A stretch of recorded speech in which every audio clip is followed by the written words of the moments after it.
Welcome to London, England, United Kingdom. I just stayed there for the night, flying in from Sardinia, Italy. Caught a taxi over here. That cost £29.50. London is crazy expensive, so I have a hostel reserved for the next 2 nights in the city. That's where I got to get to. Okay, this is looking good. And finally, we are at Stansted Airport. So, looks like this is what I need. £2 for the first bus ride. This one is 17. It's going to be like an hour ride into the center of London, maybe even more. We'll see.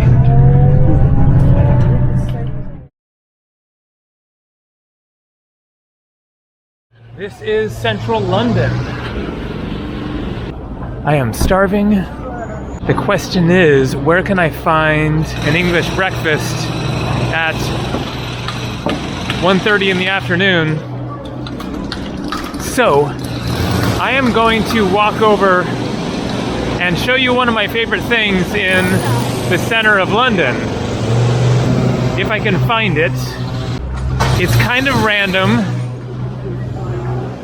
Certainly not the most exciting thing to experience in London by any means, but anyway, you'll see what I mean if and when I manage to get there. So that building is called the Shard. We were seeing it from the bus. When I stayed in London the last time, I stayed at a capsule hostel that was quite close to there, but this time my hostel is in a different part of London. I still have to get a long ways up other side of the river, so I'll deal with that later. But as you can see, chilly weather. The forecast was showing like sunny during this week, but it is kind of variable. Got the jacket on and new hats. So a few of you might know about my Georgia hat that I've been wearing for years, since I bought it 5 years ago in Tbilisi, Georgia, the country of Georgia, not the state in the US. And I really like the style, so I still have that hat. But when I was back in Georgia recently, I wanted to get another one just kind of for backup. And so finally at the end of my trip in the airport, when I was flying out, then I went to a little gift shop and they had those hats, so bought another one. Here we are at the Thames River up ahead here. And what I'm looking for, I think, is to the right. Really what I'm looking for is breakfast, but let's show a bit of London. So many people know about the London Bridge, of course, because of the nursery rhyme, London Bridge is falling down, but London Bridge is actually not one of the more interesting bridges in London. You can see there are tons of the bridges. The London Bridge has been rebuilt, I think, multiple times, and it is now a very boring average bridge. I'm not sure, it could be this one, I forget, but the bridge that really captures London more is the Tower Bridge, which we also saw from the bus. Okay, raindrops coming down, big ones. So Tower Bridge is down there, which I may or may not show in this video, depending on what happens with the breakfast situation. But I think that I am close to what I'm looking for. And here we have the Anchor Pub. I wonder if they're still serving breakfast. Doesn't mention breakfast there. They got the usual pub food, and I should be really close to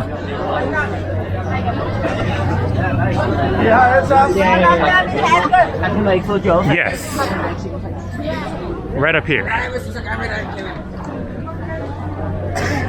One of the few pubs to survive the Great Fire of London, the Anchor has been visited by many Shakespearean actors from neighboring playhouses, as well as rumored to have once been a popular place for river pirates and smugglers. The Great Fire of London.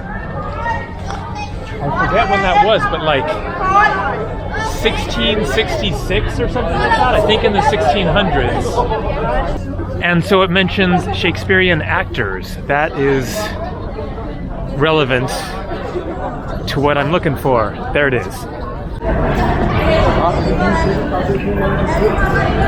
This painting of William Shakespeare.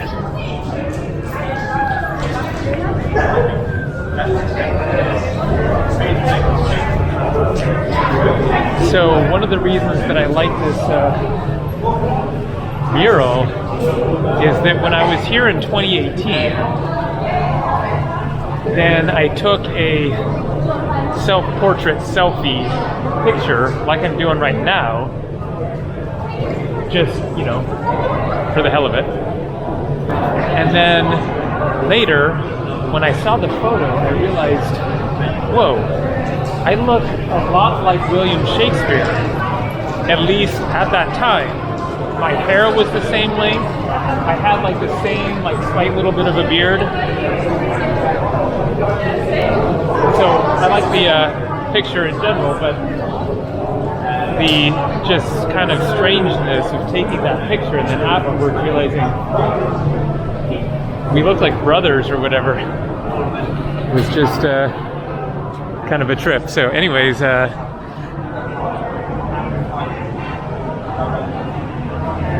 there was no mention of breakfast at the Anchor. I'm going to look on my phone, see if I can find an all-day breakfast place. So you have here the Clink Prison Museum. Never been inside there. Looks very interesting. You are entering the original site of the Clink, the prison that gave its name to all others. I guess a real prison, 1144 to 1780.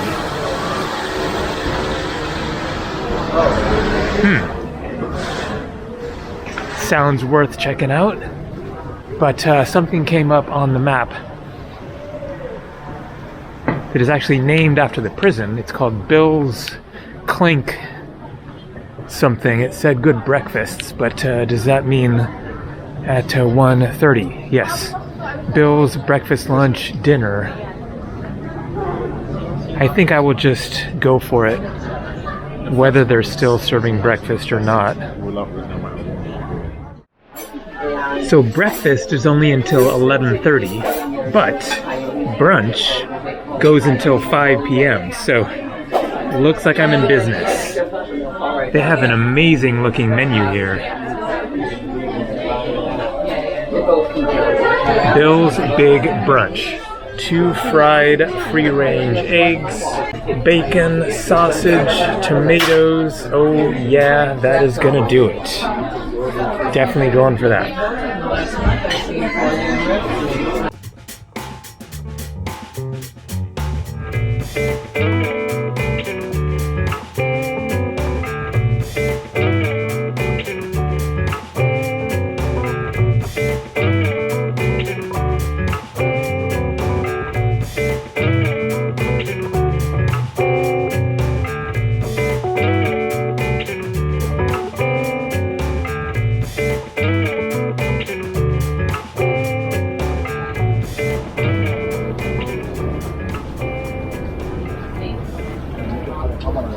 Welcome to the Golden Hind, the full-scale reconstruction of the first English ship to sail around the world.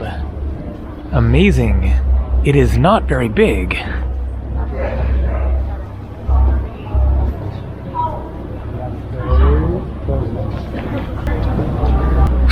So my hostel is 3 miles or an hour's walk away.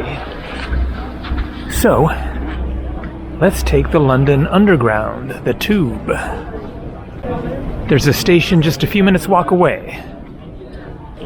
So when I was finally able to catch that bus, then I tried to pay with my Oyster card.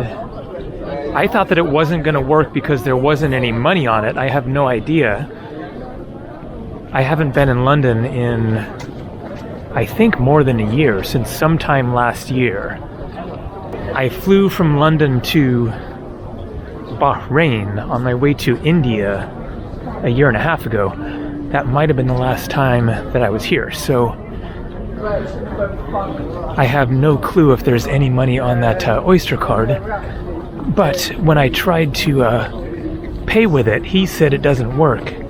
I'm assuming that was because I wasn't actually in London. Stansted must be a separate city and the card doesn't work. So once I get to the underground station, then I will try to figure out how much money is on that card. Otherwise, you can just use a tap credit card in lots of places around London. So let's find the station. So I mentioned London Bridge, the London Bridge experience. I guess this must be it then, overhead here. Oh, so this is like a pub.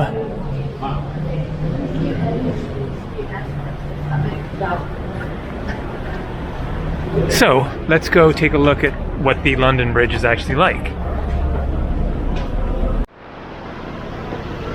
I could catch a bus, of course.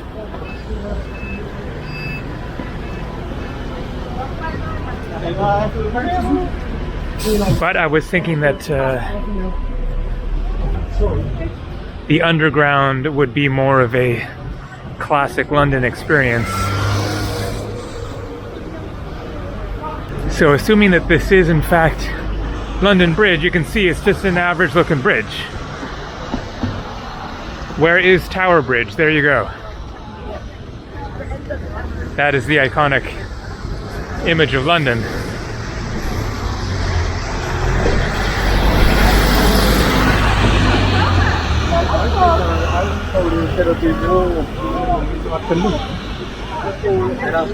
There you go, the Thames River.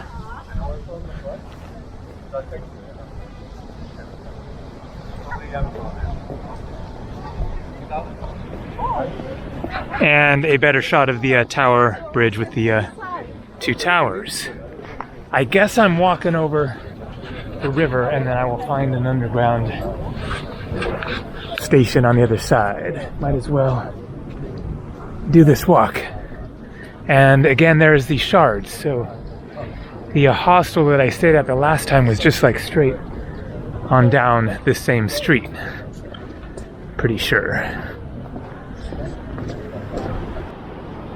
So there we go, we have confirmation. That is indeed London Bridge.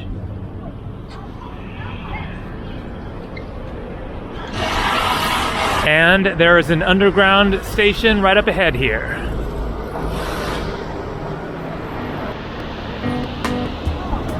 Quite a classic London scene here.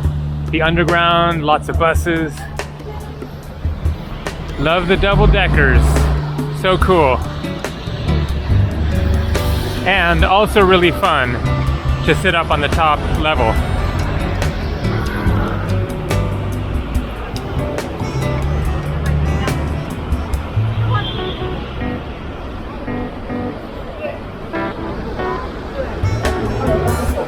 Here we go, Monument Station. Underground public subway.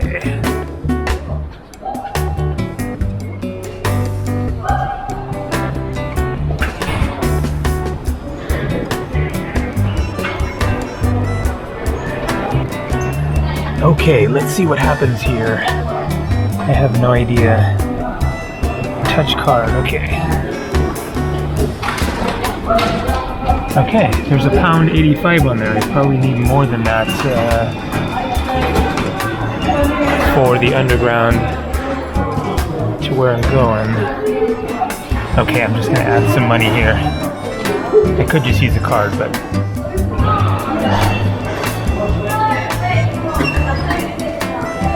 okay.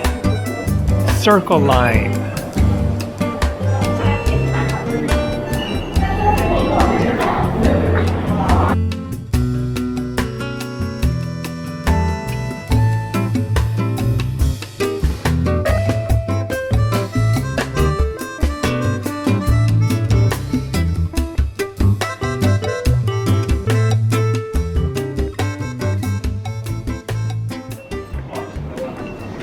Not favourite one, you know when this went tits up? Were you here when it went tits up yesterday? Yeah, I was here when Looked like I had £4.15 left.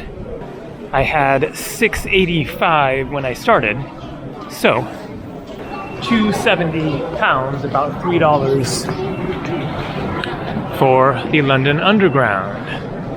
All right, let's get out of here.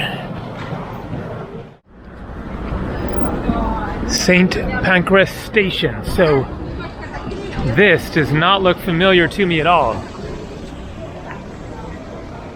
Not sure if I have ever been to this part of London. Probably somewhere kind of nearby, but doesn't look at all familiar. All right, time to check my phone, figure out where I'm going. I love the taxis as well. So just quintessentially British. Look at that thing. Bureau de Change, 0% commission. So this brings up an important issue. 0% commission doesn't matter. It's better, of course, if it is 0% commission, but it should necessarily be 0% commission. But 0% commission does not mean that they aren't going to totally rip you off. So, when I landed at the airport at Stansted last night, I didn't have any British pounds. I had euros. And mostly I just use the ATM, but I have kind of a lot of euros left over, like 200, 300, something like that. So I decided to inquire about the exchange rates at the airport, even though it is very often a bad deal. But sometimes it isn't so bad. It depends a lot on which country you're in. Like Eastern Europe, then there seems to be more regulation of the currency exchange, and it might be a decent deal. But for the most part, airports are one of the worst places to change money. But sometimes I will just change like a little bit and know that I'm losing a little something, but just kind of for the convenience and maybe to get rid of some cash. So I inquired about exchanging 91 euros because I had 90 and then a €1 coin. And she was going to give me 50 something British pounds. I think she said 51, but that is such an absolute massive ripoff. It is insane. 91 euros is 78 British pounds. So if it was 51, then she was going to take 29 British pounds, which is like $34, $35 to exchange 91 euros, which is like less than $100. She was gonna take like 30%. of my money for the exchange.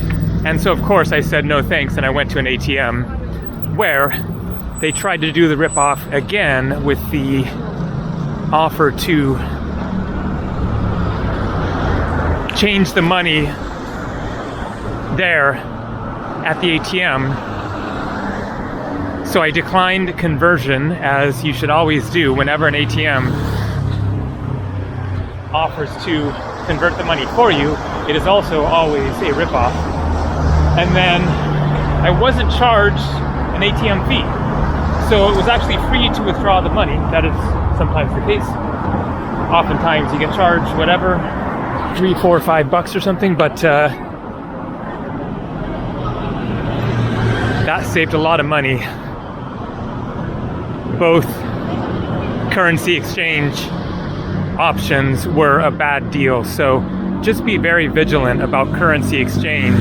Know the rates, check xe.com or whatever. So just verify,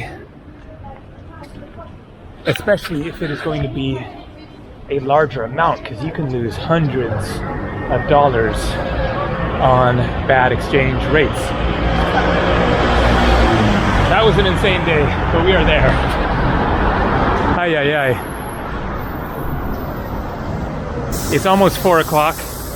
It took me 5 hours to get here. Of course, that included stopping for brunch there. All right, I'll show you my bunk bed. All right, while nobody's in here, I'm going to show the bunk bed. It's sort of a capsule. Not a full capsule, you know, with like a door that closes, but at least you get, you know, serious privacy there. Much better than the exposed bunk beds, you know, with no curtain or anything like that. So it was $58 US each night, so that is very expensive for a bunk bed in a hostel. But I added a third night at the check-in there, and he charged me £30 paying for it at the desk there. So that's a lot better. That's like almost half the price. So I'm not sure if I got kind of a special deal because of the day of the week or who knows what, but you never know when it's going to be better online. Booking.com, I get a genius discount, and so oftentimes it is cheaper with the website than Booking Direct. But in this case, then yes, it was a much better deal Booking Direct with them. So there you go, made it. What a day. Time to take a break and relax. So this will probably be the only video from London. I got a lot of work to do. See you.